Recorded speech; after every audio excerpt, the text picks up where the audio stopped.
Hello students, welcome back. और आज जो मैं टॉपिक पढ़ाने वाली हूँ पॉलिनेशन के आगे, outbreeding devices and pollen pistil interaction. Video को आप पूरा देखना, लाइक एंड सब्सक्राइब करना और आप इम्पोर्टेंट नोट्स बना लेना इसके। चलिए, तो आज का टॉपिक है हमारा आउटब्रीडिंग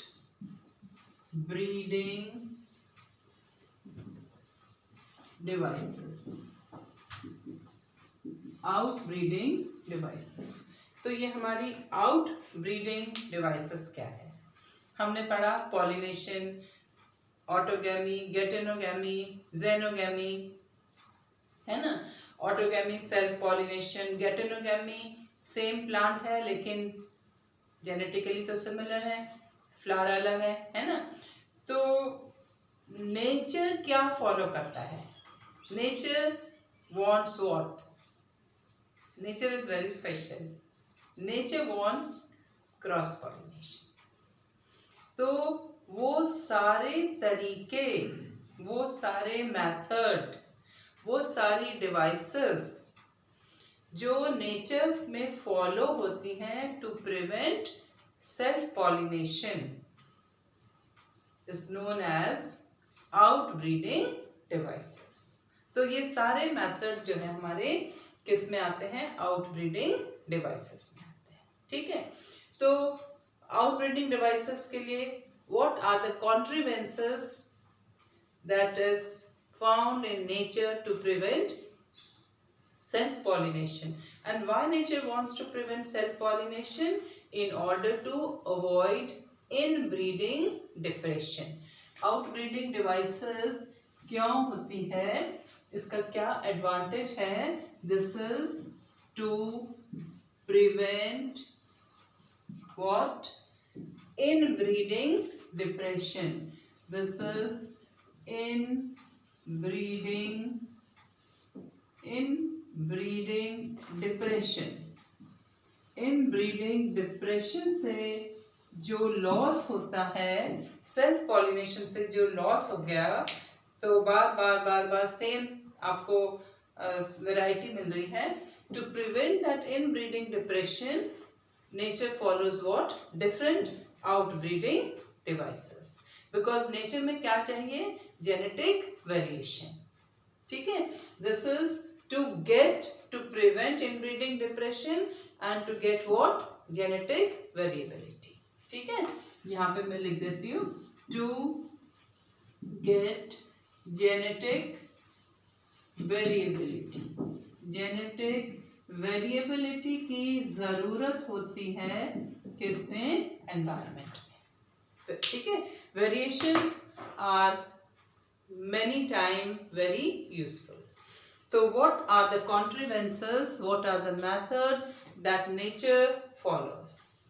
सो हम पढ़ रहे हैं methods of outbreeding devices. This is an important question for 2 marks. आप इसको हैशटैग कर लो। जनरली बोर्ड एग्जाम में ये क्वेश्चन आता है and this is important for 2 marks. बहुत इजी है। Number 1 is called what is. हमारा इसके सिर्फ 4 पॉइंट है और 4 पॉइंट आप याद कर लो, बहुत इजी है। Number 1 is what? हेटेरोस्टाइली। This is heterostyly. Heterostyly का मतलब है different position of anther and stigma. यहाँ पे heterostyly का मतलब है this is what? different position of what? anther. ठीक है, एंथर क्योंकि सबसे ऊपर का पार्ट है किसका? स्टेमन का। And what? स्टिग्मा। तो दे डोंट रीच, जो सेम पोलन ग्रेन है सेम स्टिग्मा के ऊपर रीच नहीं कर पाते। और इसका बेस्ट एग्जाम्पल है, बहुत सारे हमारे एग्जाम्पल होते हैं इसके। तो दिस इज व्हाट? डिफरेंट, इसको हम कहते हैं हेटेरोस्टाइली, different position. There are many examples for such. ठीक है. Second thing is what आपका क्या आया? Self incompatibility. It is a genetic mechanism. ये क्या है आपका? This is self incompatibility. अपने ही पोलन ग्रेन को स्टिग्मा जो है वो रिजेक्ट कर देता है, does not allow to germinate, and this is which mechanism? This is what? Genetic mechanism. ये genetic है. Self incompatibility. It is not compatible with the self pollen grain. ठीक है. And the third is that plant is dioecious. Plant dioecious है, इसका मतलब unisexual है.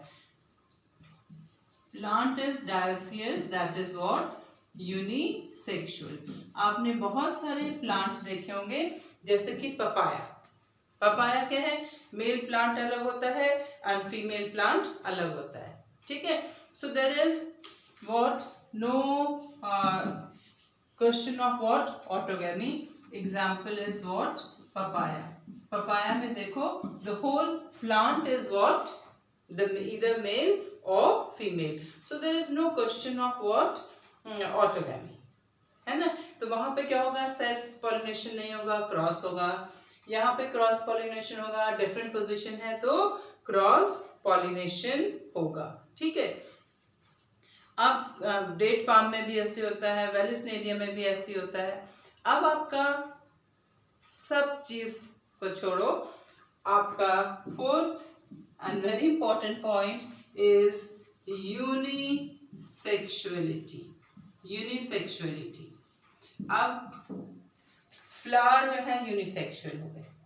Unisexuality इन flower. Unisexuality इन flower. अब इसमें दो कंडीशन है ना. कभी कभी क्या होता है कि प्लांट आपका क्या है? मोनोशियस है ना. ये कंडीशन है. Suppose this is a plant और प्लांट में आपके दो तरीके के फ्लावर हैं. ये फीमेल फ्लावर हो गया और आपका ये मेल फ्लावर हो गया. This is one condition. Plant is what? Monoecious. Plant तो आपका बाइसेक्सुअल है. इस कंडीशन में प्लांट इज व्हाट? बाइसेक्सुअल. ठीक है. But flowers are what? Dioecious, unisexual हैं. सेकेंड कंडीशन इज कि द होल प्लांट, अभी आपने देखा ना, the plant is what? The whole plant is unisexual. तो यूनिसेक्सुअलिटी, अगर हमारा प्लांट क्या है? मोनोशियस है, पहली कंडीशन तो ये है, और फ्लावर डायोशियस है, तो ऐसी कंडीशन में क्या होगा? गेटेनोगैमी हो सकती है. This is geitonogamy. Getonogamy is possible, but there will be no autogamy. Autogamy नहीं होगी ऐसे कंडीशन में. But again this is what? Which pollination? A self pollination. इससे genetic variability नहीं आएगी, है ना. So अगर whole plant आपका क्या है? Unisexual है, so that will be more proper for xenogamy. ठीक है. तो हमने क्या पढ़ा कि what are the contrivances, what are the devices for outbreeding. सबसे पहले outbreeding devices क्या है? Plant modify themselves, follow certain mechanism to prevent self pollination. Heterostyly, self incompatibility. Plant is what? Dioecious, and unisexuality in flower. Fine. और इसका example आपको पता है, क्यूकर्बिट, और here example you have papaya and Vallisneria. ठीक है. चलिए अब आपका ये तो एक टॉपिक हो गया. अब now when pollen grain land on the surface of stigma, they do not directly go to the ovule. There is an interaction. So our next topic, ये छोटे छोटे टॉपिक हैं जो कि थोड़े थोड़े नंबर के 1 मार्क 2, ये तो क्वेश्चन 2 मार्क का था, 1 मार्क के क्वेश्चन या कोई रीजनिंग इस तरह के आपके क्वेश्चन आ जाते हैं इसमें। तो अब आपका नेक्स्ट टॉपिक है पोलन पिस्टिल इंटरएक्शन। अब ये पोलन पिस्टिल इंटरएक्शन क्या है? This is pollen pistil interaction.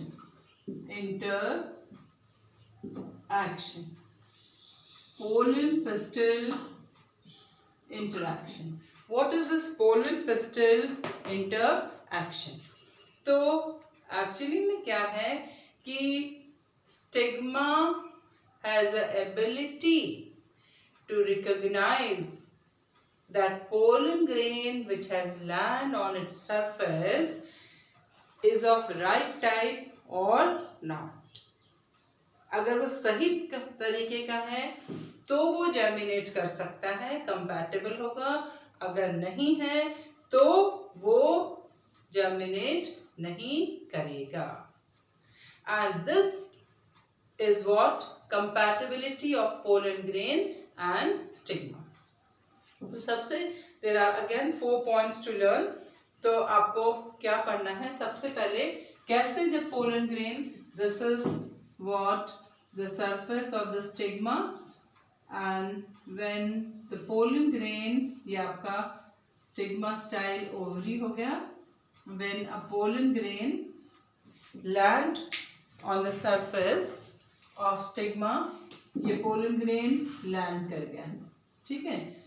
Many pollen grain comes, so this is what pollen grain, ये आपका पोलन ग्रेन है, and this is what the stigma. अब कैसे इनके अंदर इंटरैक्शन होता है? How the stigma come to know that this is a right type of pollen grain, otherwise it will not allow the pollen to germinate. pollen grain को germinate नहीं होने देगी। तो सबसे पहला पॉइंट हमें पढ़ना है कि stigma has a ability to recognize the right type of the correct type of, or I should say compatible type of pollen grain. अगर मस्टर्ड का पोलन ग्रेन वीट के ऊपर चले जाएगा तो वो जर्मिनेट नहीं करेगा, ठीक है। So this is number 1 thing, ठीक है। कैसे ये रिकॉग्नाइज करता है? There is a chemical dialoguing between the two. आपको याद होगा मैंने पढ़ाया था सिनर्जिड्स भी इसमें एक बड़ा इंपॉर्टेंट रोल करता है। So there is what a chemical coordination, दोनों के बीच में क्या होता है? एक केमिकल डायलॉग होते हैं। This is a dialogue of what chemical. ऐसे कोई आपकी बातचीत नहीं होती है, but there is a compatibility of right type of chemical matching. There is a chemical dialogue between what? Pollen and stigma. अब आप ये देख लो कि ये क्या हो रहा है? केमिकल डायलॉग, ठीक है। अगर उसको लगता है कि वो राइट टाइप का है तो ही पोलन ग्रेन क्या कर सकता है? जर्मिनेट करेगा, ठीक है। अब अगर राइट टाइप का है, अब बहुत सारी हमारी डिस्कवरी हो रही है कि ये डिफरेंट केमिकल्स हमारे डिस्कवर हो रहे हैं, but there is a chemical dialogue between the two, ठीक है। Now when pollen reaches to the surface of the stigma, पहले स्टिग्मा ने उसको रिकॉग्नाइज करा, फिर उनके बीच में केमिकल डायलॉग हुआ, और थर्ड क्या होगा? This is second. Now the third is what? Pollen germination. Pollen grain का क्या होगा? अब जर्मिनेशन होगा, ठीक है। How does the pollen grain germinate on the stigma. ये आपका स्टिग्मा है और स्टिग्मा के ऊपर पोलन कैसे जर्मिनेट करेगा. This is stigma. How do the pollen germinate? This is a pollen grain और इसमें से जो इंटाइन है through one of the germ pore, only intine from one of the germ pore, ये आपका क्या है? एक्साइन. तो इंटाइन जो है absorb moisture from the surface of the stigma through germ pore, and due to imbibition it swells up and comes out in the form of a tube which is called a pollen tube. ये हमारी क्या बन गई? pollen tube बन गई. ठीक है. and pollen tube has 3 nucleus. one of this is called tube or vegetative nucleus, and the other 2 are called what is the germinating or generating, और ये दोनों हमारे क्या हैं? male nucleus. ठीक है, male nucleus. it has 3 cell stage. अगर वो 2 cell stage में है तो pollen tube बनाने से पहले 3 cell stage में आ जाएगा. अगर ऑलरेडी क्या है हमारा 3 सेल में है तो इसकी जरूरत नहीं है. तो this is third step, pollen pistil interaction. पहला recognition, chemical dialoguing, pollen germination. अब हमारा fourth step, entry of, this is fourth step, this is entry of pollen tube into ovule. Ovule के अंदर पोलन ट्यूब की entry. अब ovule के अंदर pollen tube की एंट्री डिफरेंट तरीके से होती है. जो मोस्ट कॉमन टाइप की एंट्री है that is through micropylar end. अब ये जो एंट्री है it can be in what? 3 different ways. Number 1 is through which end? Micropylar end से. अगर micropylar end से enter करेगा तो इसको हम कहते हैं porogamy. Second is through the chalaza.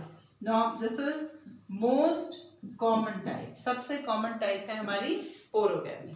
Then through the chalazal end. तो इसको हम क्या कहते हैं? Through the chalazal and. This is called what is? चैलेजोगैमी. This is what? चैलेजोगैमी, क्योंकि ये चैलेजा से एंटर कर रहा है. Third is through integuments. आपने पढ़े हैं ना, कवरिंग होती है इसकी, क्या? इंटेग्यूमेंट. तो इसको हम कहते हैं मीजोगैमी. This is mesogamy. और सबसे कॉमन हमारी क्या है? पोरोगैमी. ठीक है. तो इसके वैसे आपको बोर्ड एग्जाम में सिर्फ माइक्रोपाइलर एंड याद करना है. मोस्ट कॉमन है ये, और ये सिर्फ आप नाम याद कर लो फॉर योर फर्दर एग्जाम्स. ठीक है. तो हमने क्या करा? थर्ड हमारा क्या हुआ? Entry of pollen tube into the ovule. तो ओव्यूल का स्ट्रक्चर आपको मैं बहुत बना चुकी हूँ. तो अगर माइक्रोपाइलर एंड से एंटर कर रहा है पोरोगैमी, चैलेजल एंड से चैलेजोगैमी, एंड इंटेग्यूमेंट से तो मीजोगैमी. फाइन. चलिए, अब पोलन ग्रेन एंटर भी कर गया. अब आपका क्या होगा? Entrance of nucleus. अब ये एम्ब्रियो सैक के अंदर कैसे एंटर करता है? This is the last process of pollen pistil interaction. Now, how does it enters? The pollen के जो nucleus है pollen grain के nucleus, they enters into the embryo sac. Embryo sac. How do they? Pollen nucleus of the pollen tube enters into the embryo sac. मैंने ये short करके लिख दिया. Entrance of the nucleus of pollen tube into the embryo sac. अब ये कैसे enter करते हैं, ये इसके लिए मैं आपको एक छोटा सा फिगर बना के बताती हूँ। तो हम क्या पढ़ रहे हैं, पोलन पिस्टिल इंटरएक्शन, ठीक है। तो ये आपका क्या आया, how does it enters inside. तो आपके लिए मैं एक छोटा सा फिगर बनाती हूँ। दिस इज व्हाट, हमने क्या बनाया, ये एम्ब्रियो सैक, ठीक है। ये हमने एम्ब्रियो सैक बना दिया। दिस इज एम्ब्रियो सैक, ठीक है। एम्ब्रियो सैक आपको पता है 7 celled 8 nucleated structure. This is towards a micropylar end, और ये क्या है आपकी antipodal cell, and here after the antipodal cell this is what synergids, और ये आपकी क्या है, this is egg cell and these are what synergids, and here you have antipodal cell, ये antipodal cell है, these are pollen nuclei, fine। अब ये they play an important role, इसको हमें जरा थोड़ा ध्यान से पढ़ना है। this is ये इसकी वैक्यूल और ये न्यूक्लियस आपने पढ़ा था, इसका न्यूक्लियस माइक्रोपाइलर एंड की तरफ है, ये chalazal and, and this is micropylar end, ठीक है। अब what happens, you all know that on their surface what is present, a filiform apparatus is present, ठीक है। अब यहाँ पर हमारी क्या एंटर कर गई, pollen tube। now this is the entrance of pollen tube, ये क्या है, pollen tube एंटर कर गई, fine. This is what you have to learn, this is pollen tube। और इस pollen tube के अंदर हमारे कितने न्यूक्लियस हैं, 1 2 3। दिस इज ये वेजिटेटिव न्यूक्लियस है, और ये दोनों क्या है, हमारे मेल न्यूक्लियस है, ठीक है। This is going to degenerate. Now it is entering inside what, the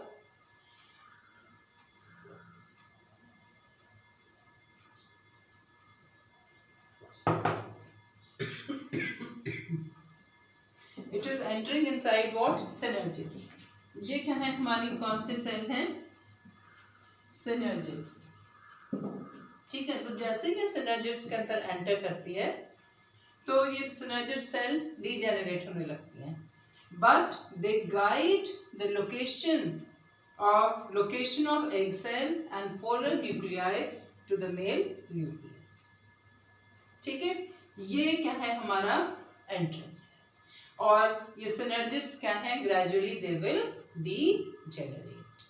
this is what again the process of the last process of pollen pistil interaction, fine। ये क्या है, हमारा pollen pistil interaction। अब pollen grain को हम क्या कर सकते हैं, आर्टिफिशियली भी जर्मिनेट कर सकते हैं। कैसे, ये आपको समझ में आ गया। इसके हमारे क्या थे, pollen grain स्टिग्मा के ऊपर आया, क्या स्टिग्मा ने उसको पहचाना, केमिकल डायलॉगिंग हुई, किसके थ्रू, स्टाइल के through, pollen tube and enter करी, ओव्यूल के पास गई, ओव्यूल में या तो माइक्रोपाइलर एंड से, या चेलेजल एंड से, या integument. Most common is micropylar and. Ovule के अंदर चली गई, ओव्यूल से कहाँ जाने वाली है, एम्ब्रियो सैक में, थ्रू सिनर्जिड्स। ये सारे हमारे इंटरैक्शन है, ठीक है। अब पोलन ग्रेन को हम आर्टिफिशियली भी क्या कर सकते हैं, ग्रो कर सकते हैं on what, the slide. Pollen grain can artificially be what, grown or germinated. Pollen germination. Pollen germination. आप जो है ये एक्सपेरिमेंट अपनी स्कूल की लैब में ज़रूर करेंगे. पोलन जर्मिनेशन का स्लाइड इज़ वेरी इजी, बहुत आपको प्रैक्टिकल में भी आता है. मैं आपको समझा देती हूँ. आपने एक स्लाइड लिया, नॉर्मली कैविटी स्लाइड होती है, छोटा सा इसमें होल होता है, और आप कोई भी पोलन ग्रेन हाइबिस्कस के, मस्टर्ड के जो मोस्ट कॉमन मिल रहे हैं, आप इसके ऊपर इसकी डस्टिंग कर दो इस कैविटी के अंदर. ठीक है. अब इस कैविटी में आपको एक सॉल्यूशन डालना है. कौन सा सॉल्यूशन डालना है? This is what, boric acid. ठीक है. आप इसमें मैग्नीशियम, कैल्शियम, पोटेशियम के सॉल्ट प्लस आप क्या ऐड करते हैं? Sugar solution. प्लस आपको क्या ऐड करना है? Sugar solution. और इसको आप एक कवर स्लिप से कवर कर दो. ठीक है. ये क्या है? आपके पोलन ग्रेन, पोलन ग्रेन्स. ठीक है. और आफ्टर 15 to 30 मिनट्स आप इसको माइक्रोस्कोप में ऑब्जर्व करो. आप देखोगे there is certain percent of pollen grain, they start what, ऐसे आपको स्लाइड के अंदर पोलन ग्रेन दिखने लग जाएंगे. This is pollen germination.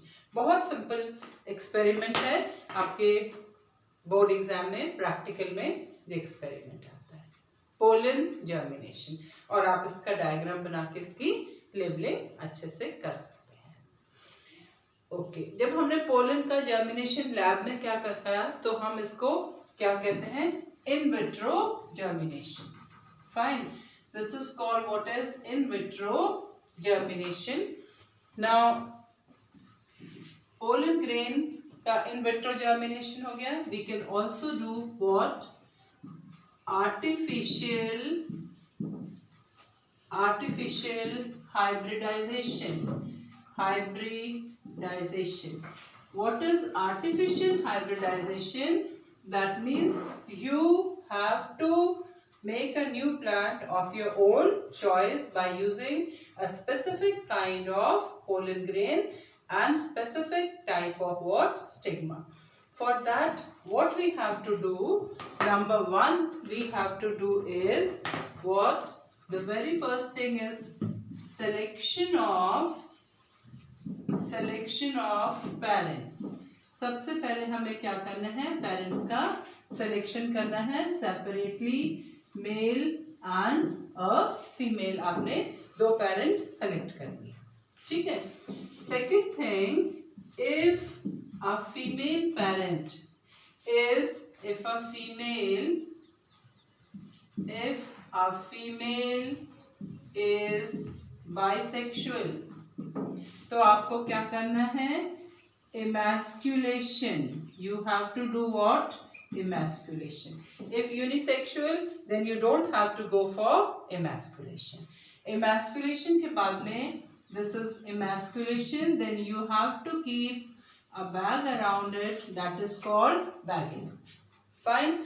The third step is you have to do dusting of pollen grains. Pollen grain की आपको क्या करनी है? डस्टिंग करनी है artificially. And after that you have to do what? Rebagging. फिर से आपने उसमें बैग तैयार करके लगा देना है. ठीक है. Then you have to allow it for fruiting, क्योंकि बेसिकली हमारी रिक्वायरमेंट क्या है? Seed formation, fruiting, so that you obtain what? Seed. And this seed obtained is nothing but a hybrid seed. क्या मिल गया आपको? एक हाइब्रिड सीड मिल गया. That's all. तो हमने क्या पढ़ा आज? What are outbreeding devices, what is pollen pistil interaction, how you can germinate a pollen grain in vitro, and artificial hybridization. और अगर हमारा फीमेल प्लांट यूनिसेक्सुअल है, then you don't have to do what? Emasculation. And I'm sure you know what is emasculation. That is removal of what? Anther from a bisexual flower. With this, thank you. Have a nice day.